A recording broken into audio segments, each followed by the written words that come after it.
A very popular, though now hilariously reviled series once said, "War never changes. The tactics may differ, the figures and causes we rally behind ebb and flow through various tides in history, but the sensation of battle, the bloody fury that accompanies the gradually whittling tactics, is absolute." The Warhammer 40k series has captured this feeling brilliantly. A universe that spans 2 decades of lore, it's fascinating to see the twisted shapes that war has taken. Relic Entertainment's Warhammer 40k Dawn of War franchise has done a great job of bringing these violent tides to life. The first Dawn of War was a game that focused on base building, unit management, and counterplay with a great campaign attached.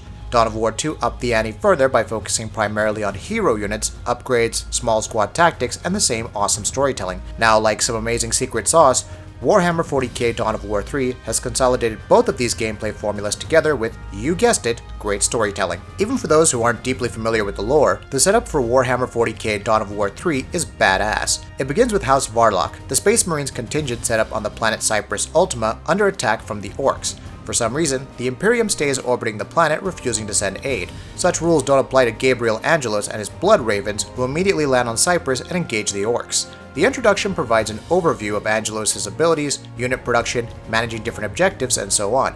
Though it's eminently straightforward, it also showcases the compelling moments that inhabit Dawn of War 3. The first time you see Angelos standing before an Orc barrage and sweeping them away with one slam of his hammer, you'll instantly fall in love. Angelos isn't the only elite in Dawn of War 3 though. Instead of choosing one faction in the campaign, you actually take control of each of the 3 at varying points. The first mission is all about Angelos and his Blood Ravens repelling the Orcs. In the next mission, Gorguts, himself under the command of the boss Gitstampa, is working with a pack of Orcs to counterattack the humans and effectively build a superweapon. For reasons unknown, the Eldar intervene and it suddenly becomes a battle against Banshees and Vipers.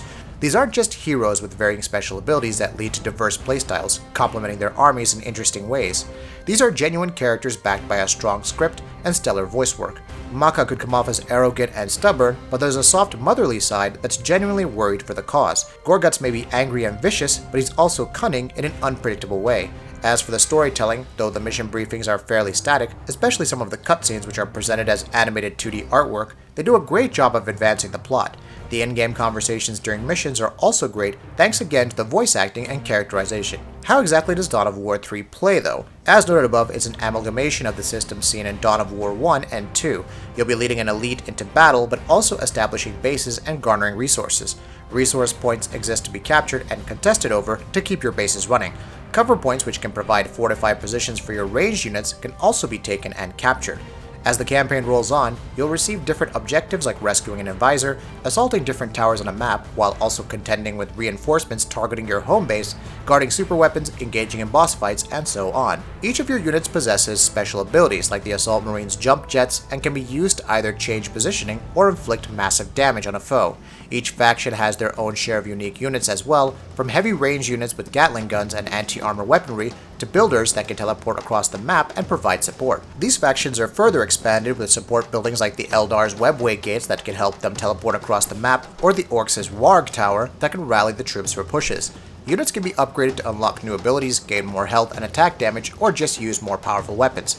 However, your hero is the centerpiece of all this combat.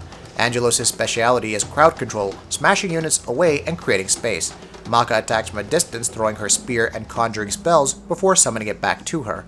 Gorguts can spin his oversized claw like a wrecking ball, shielding units from turret fire while also grappling to out-of-the-way spots. Over time, you'll have access to other elites like Solaria, who commandeers a towering Imperial Knight. She's one of the new super units, with the high damage output and range, capable of obliterating tons of smaller enemies at once. Of course, she's not an instant win button. Solaria and other powerful elites need elite points to be called in. These are resources which generate over time or can be garnered by capturing specific points. And while a normal elite may cost less, a super unit is a much heavier investment. However, they're very useful when it comes to turning the tide of battle.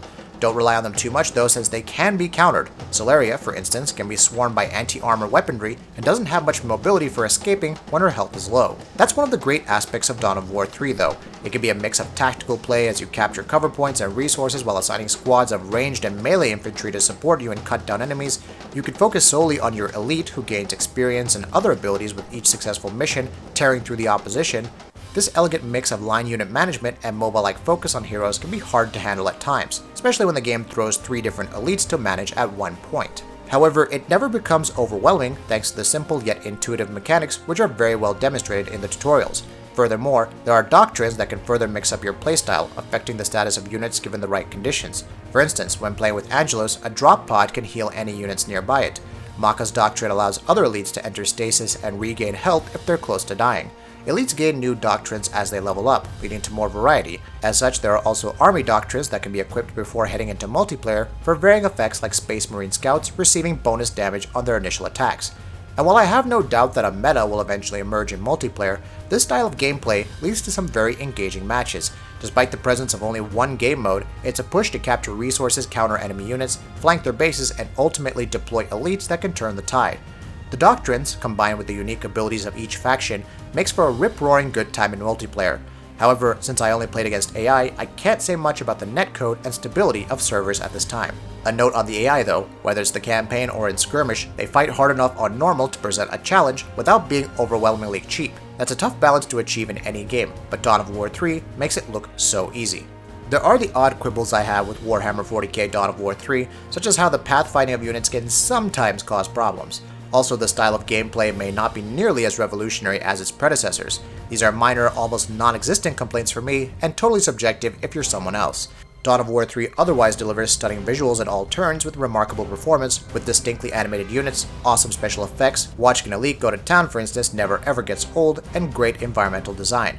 The two styles of gameplay mesh together so seamlessly and provide so many opportunities for combat that I wouldn't mind replaying the campaign again to apply what I've learned to earlier missions. Needless to say, this isn't a resurgence for the franchise. This is Relic Entertainment showcasing once again why it does Warhammer 40k and real-time strategy games so well. Every single aspect is honed to near perfection in an inviting package that will appeal to hardcore fans and new players alike. For the Emperor, forevermore. That'll be it for this video. If you like what we're doing, please go ahead and subscribe, and we'll see you next time.